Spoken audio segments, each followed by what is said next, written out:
Hai guys, Assalamualaikum, what's up, welcome back to aku punya YouTube channel. Terima kasih pada korang yang subscribe, yang mana like video aku, yang mana komen baik. Terima kasih banyak. So guys, hari ni aku nak buat apa? Hari ni aku nak grow account sekali lagi. Macam yang korang tahu, sebelum ni aku dah pernah grow account menggunakan setup moving average dengan bermodalkan $80. Tapi apakah daya, account tu tak ada rezeki. MC dah $17 kat situ. Okay, kita tunggu. Balance kita dah tinggal $68. Kita tunggu lagi. Sekarang dia floating. Aku masuk dalam beberapa layer. Kita tambah sikit lagi. Tambah kan $80 je kan. Sangat je. Nak buat macam mana kan. Tapi aku dah explain reason aku tu sebab aku menggunakan lot size yang tak selari dengan capital. Tapi untuk kali ni aku baru je depo $100. Tak ada $1, RM500 untuk aku nak masuk entry dengan menggunakan setup moving average yang aku dah ajar dekat YouTube sebelum ni, ataupun setup yang sama yang masa aku MC $80 tu. Sebelum aku akan kongsi aku punya screen dekat screen, aku kongsi aku punya screen telefon dekat screen, aku akan tunjuk dulu reason apa aku masuk entry. So aku akan explain satu persatu. Aku nak korang fokus dan dengar.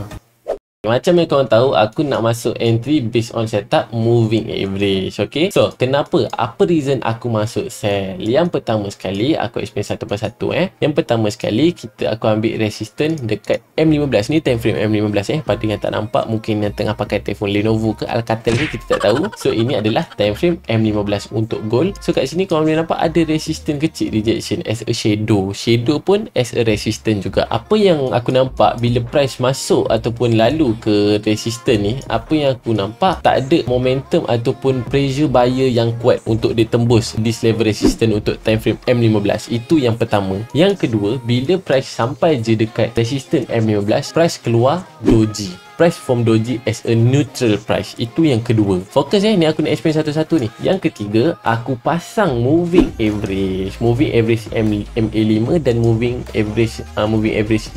Aku dah kongsi dah method ni dekat video yang sebelum ni. Nanti korang pergi tengok lah, korang carilah kat belakang-belakang, ataupun aku akan sertakan dekat end of the video nanti. Jadi kat sini aku letakkan method moving average. Method moving average ataupun teknik moving average yang aku ajar dekat YouTube tu. Kat sini korang boleh nampak ada persilangan, ada moving average dah bersilang. Tengok ni, aku lukislah bulat sikit kat sini kan. Moving average dah pun bersilang. So kau boleh nampak yang ketiga, moving average dah pun bersilang di time frame M15. Yang keempat, apa yang berlaku dekat level yang selari dengan persilangan moving average tu tadi, adanya inside bar candle breakout. Itu yang keempat. Lebih menarik lagi, macam aku dah ajar dekat moving average punya teknik sebelum ni, apa yang aku masukkan satu blend ataupun satu confirmation untuk kita guna pakai teknik moving average ni, trendline breakout. So yang kelima, ada trendline breakout di time frame M15. Faham tak? Trendline dah breakout, inside bar candle pun dah breakout. Itu yang kelima. Yang keenam pula, dekat H1 aku nampak ada doji breakout. Kau boleh nampak kat sini, kalau kau padam mata korang tu, kat mata korang tu kau delete moving average ni, kau boleh nampak kat sini ada doji candle. Cuba kalau kita tengok kat chart, dekat H1 ada doji candle, ada doji candle. So aku akan tunjukkan dekat screen kat sini. Aku akan lukis kat sini, kau boleh tengok nampak tu. Dekat H1 ada a doji candle breakout. So kau boleh combine lah. Dekat H1 ada doji candle breakout, dekat M15 persilangan trend breakout, inside bar candle breakout, resistance tak ada breakout. Jadi kau tengok kat sini ada banyak faktor yang mendorong bagi aku. Apa yang aku yakin untuk gold ni aku nak masuk sell untuk buat masa sekarang ni. Aku depo dalam RM500 tadi. $116. Mahal juga sekarang kan. Sekarang dah floating dalam 40%. Kita tengok macam mana. Tapi target aku untuk sell itu. Ni kalau MC macam biasalah. Tengoklah aku punya lot size. Aku cuma macam aku cakap, aku nak tunjuk kat sini supaya dolar-dolar tu banyak. Kalau aku letak lot 001 kat sini, mana korang nak tengok? Korang tak suka 001, korang tak suka 002 bersen-sen punya profit tu, korang tak suka. Jadi aku kena letak dah 10 sen, dah berapa sen, dah 60 sen tu. Ini pada yang tak tahu, ini adalah leverage 1000. Aku pakai broker Lariot, leverage 1000. So kita tengoklah macam mana. Itu reason aku. Dan apa yang menarik satu lagi aku perasan, kalau kita buka M30, dekat sini ada doji breakout juga, doji candle breakout. ada 7 reason kat sini. So simple, aku dah analisa apa yang aku nak. Aku yakin untuk aku masuk entry.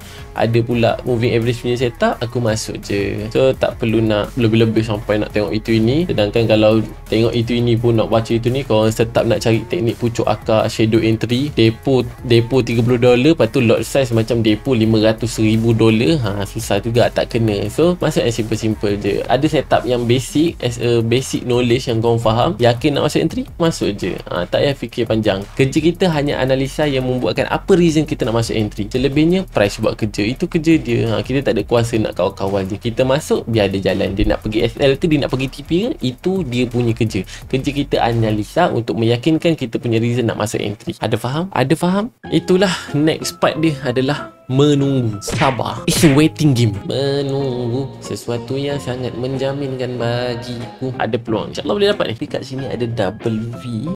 Let's say lah kan, macam korang tanya, Yuk, kenapa kau tak pasang moving average kat phone nak rimas? Rimas. Sebab mostly pun aku analisa dekat trading view, dekat chart. Aku entry dekat phone. So dekat chart pun aku dah ada indikator apa yang aku perlukan. Slow-slow dah ingin mengecapi bintang dan kejayaan sinar bulan purnama. Kita sama-sama tunggu lagi, kita sama-sama nantikan. 5 hours later.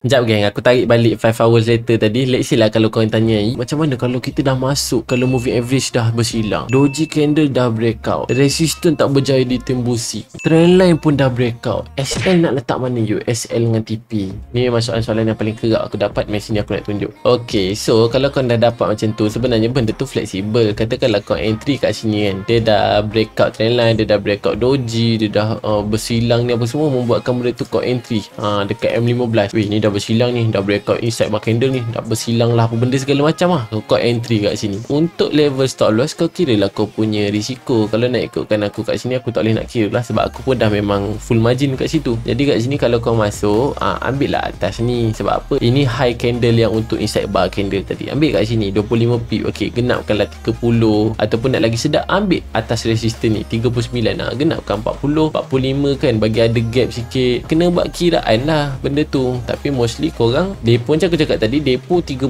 straight macam depo 500,000. So benda tu susah. That's why aku cakap untuk risiko ni fleksibel. Korang kena tengok korang punya capital. Boleh je kalau contoh kau nak masuk sini kan, okay, ambil SL 45 pip. Pada korang 45 pip ni besar, padahal itu adalah jurang yang average je pun, sebab kau dah terbiasa mindset nak cari SL kecil. So benda-benda yang 45 pip 50 pip ni kau rasa besar. Tapi tak apalah, kau kena kira lah capital kau mampu tak. Okay, aku ada capital sekian, mampu tak aku ambil stop loss ke 40 pip? Mampu tak capital aku tanggung risiko sebanyak 45 pip? So kau kena filter benda tu. Tapi most of the time, kebanyakannya mampu je capital korang. Depo $200 takkan tak mampu tampung risk 44 pip, mustahil. Boleh sangat. Jadi benda tu tak mampu disebabkan lot size korang yang tak selari dengan capital. Sama macam aku ni lah, lot size aku pun bukan semenggah sangat dengan capital $100 macam tu. So benda tu fleksibel. Ni menjawab soalan pada siapa yang tanya tadi, Haikal Aiman.